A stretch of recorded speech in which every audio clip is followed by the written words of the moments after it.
اعوذ باللہ من الشیطان الرجیم بسم اللہ الرحمن الرحیم الصلاۃ والسلام علیک یا حاتم المرسلین۔ آج کا جو عنوان ہے حضرت عائشہ رضی اللہ تعالیٰ عنہ کی شادی کے متعلق ہے کہ شادی میں سادگی اختیار کر کے کس طرح سے انسان معاشرتی برائیوں سے بچ جاتا ہے۔ امہات المومنین میں حضرت عائشہ کا مقام و مرتبہ کسی سے پوشیدہ نہیں۔ آپ رضی اللہ تعالیٰ عنہ کی گواہی خود قرآن نے دی ہے۔ رسول اللہ اور ام المومنین کے والد گرامی حضرت ابوبکر صدیق کا نسب 7ویں یا 8ویں پشت پر جا کر مل جاتا ہے، اور والدہ کی جانب سے 12ویں پشت میں سے کنانہ سے جا کر ملتا ہے۔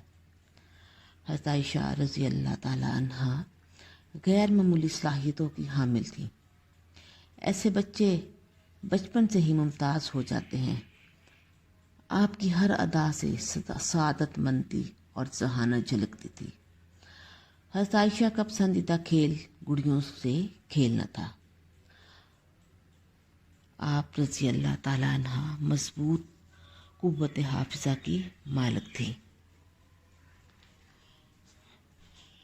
لڑکپن میں اگر کوئی بات یا قرآن کی کوئی آیت سن لیتی تو ان کو وہ یاد ہو جاتی تھی۔ اب کم سینی میں ہی نبی کریم صلی اللہ علیہ وسلم سے بیاہی گئیں۔ پہلے عقد ہوا، پھر کچھ عرصہ کے بعد رخصتی۔ آپ صلی اللہ علیہ وسلم کو حضرت عائشہ سے اس قدر محبت تھی کہ والدہ ام رمان کو جھڑکنے سے منع فرمایا۔ کہا کہ اس سے عائشہ غمزدہ ہو جاتی ہیں تو میں بھی غمزدہ ہو جاتا ہوں۔ تو آپ صلی اللہ علیہ وسلم نے ام رمان کو تاکید کی کہ میری خاطر عائشہ کو ستایا نہ کرے۔ حضرت عائشہ کی شادی سادگی سے ہوئی۔ آپ رضی اللہ تعالیٰ عنہ کھیل رہی تھی تو ان کی انا آئی اور لے گئی، اور حضرت ابوبکر نے نکاح پڑھایا۔ سادگی کی اس سے بڑی مثال اور اس اسلامی معاشرے میں کیا ہوگی کہ بنت ہوا جو آج کل کی لڑکیاں ہیں مہنگے ترین بیوٹی پارلر، عروسی جوڑے، زیورات قیمت میں لاکھوں روپے برباد کر رہی ہیں، جبکہ اسلام سادگی کا درس دیتا ہے۔ نکاح کے وقت حضرت عائشہ کا مہر بھی مقرر کیا گیا تھا،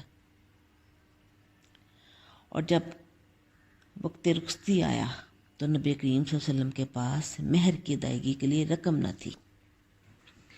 چنانچہ مہر کی رقم حضرت ابوبکر صدیق، جو حضرت عائشہ کے والد گرامی، انہوں نے آپ کو وہ رقم عنایت کی، کیونکہ آپ صلی اللہ علیہ وسلم کے پاس بوقت رخصتی مہر کی ادائیگی کے لیے رقم نہیں تھی۔ تو آپ صلی اللہ علیہ وسلم نے حضرت ابوبکر صدیق کی دی ہوئی رقم کو قبول کیا۔ رسول اللہ صلی اللہ علیہ وسلم نے 12 اوقیہ یعنی ایک نش یا 100 روپے حضرت ابوبکر صدیق سے قرض لے کر حضرت عائشہ کے پاس بھجوا دیے تاکہ مہر کی ادائیگی ہو جائے۔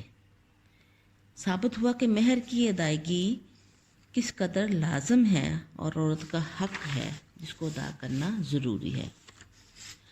جب حضرت عائشہ کی رخصتی کا وقت آیا تو ان ساری خواتین حضرت ابوبکر صدیق رضی اللہ تعالیٰ کے گھر آئیں تو حضرت عائشہ کی والدہ ام رمان بیٹی کو صدا لگاتی ہیں، جو اپنی ہم جولیوں کے ساتھ جھولا جھول رہی تھی، کھیل رہی تھی۔ فوراً آتی ہیں ماں کی آواز سن کے، تو والدہ نے منہ ہاتھ دھلا کر بال سوا کر اس کمرے میں لے کے آئیں جہاں پہ انصاری عورتیں دلہن کے انتظار میں تھی۔ انہوں نے دلہن کو دیکھا تو کہا الحیری والبرکاتی والا حیری طاہر، یعنی کہ تمہارا آنا بخیر اور بابرکت اور فال نیک ہو۔ انہوں نے پھر دلہن کو سوارا۔ تھوڑی وقت کے بعد آپ صلی اللہ علیہ وسلم خود بھی تشریف لے آئے۔ آپ صلی اللہ علیہ وسلم کی ضیافت دودھ کے پیالے سے کی گئی۔ آپ صلی اللہ علیہ وسلم نے دودھ کا پیالہ لیا، اسے نوش فرمایا اور کچھ دودھ پینے کے بعد حضرت عائشہ کو دے دیا۔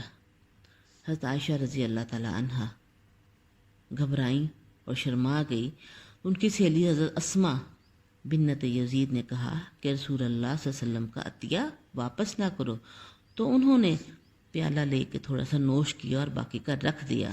پھر آپ صلی اللہ علیہ وسلم نے فرمایا کہ اپنی سہیلیوں کو بھی دودھ دو۔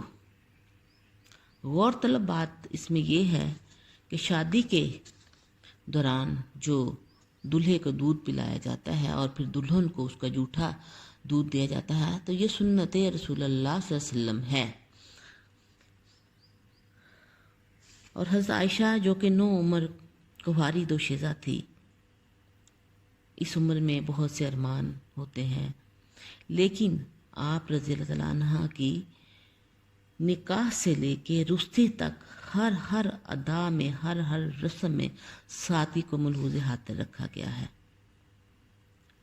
مہر کس طرح ادا کیا گیا، رخصتی کس طرح ہوئی، ان سب کا ایک ہی بات کو مد نظر رکھا گیا تھا، وہ سادگی تھی، جس میں آرائش نام کی کوئی چیز نہیں تھی۔ تقریب نکاح عربی بےہودہ فرسودہ رسم و رواج کا گلا کما کر گئی۔